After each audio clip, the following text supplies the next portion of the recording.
Good morning, it's Andy Prother on quite a tired Llewellyn from PCR Global and Fit for Purpose. Good boy, go on. Why the video? I've made this type of video before. It's important to, off he goes, to get it out again. Best way to say this, and then he said punters, but that's wrong. If you're paying for a health and safety or a security consultancy to do your risk assessments, you are still legally responsible for them. So I've mentioned before the long-handled screwdriver, and that's consultants doing your risk assessments or your risk assessments and method statements from a million miles away, maybe not even a million miles away, just far enough that they're not actually on site looking at the hazards. I've looked at, over the last 6 months, I've looked at many sets of RAMs and risk assessments where companies are paying consultants to do. And I'm going to be brutally honest here, some of them are absolutely shocking. They would not pass a IOSH managing safely.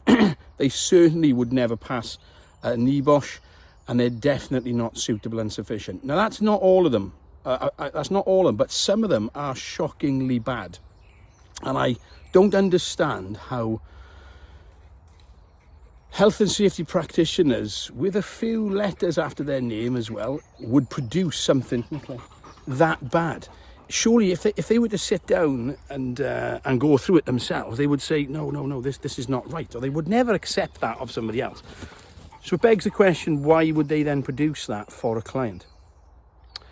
In the last few years, I've also had, this is an important one, dealings with the HSE about the quality assurance process of risk assessments. What does that mean?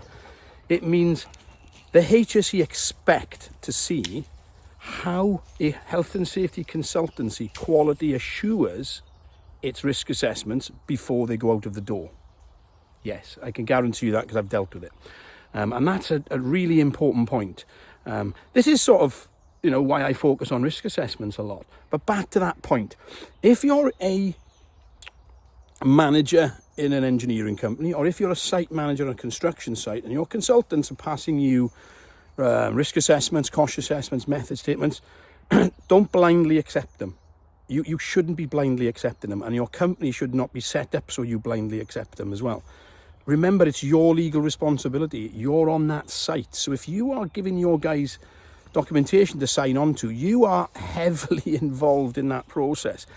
And whilst you're paying somebody to make things easier for you, you're certainly not paying somebody to do the correct thing. If those risk assessments are on a scale of mediocre to abysmal, right? So please, if you are a punter, paying for risk assessments to be done for you, method statements, security risk assessments, threat assessments, absolutely check them. You are responsible for checking them. So that is it. It's not a rant. This is not about ranting, but it's about the trust. Blindly trusting health and safety consultants is not the thing to do. It's not the way to go.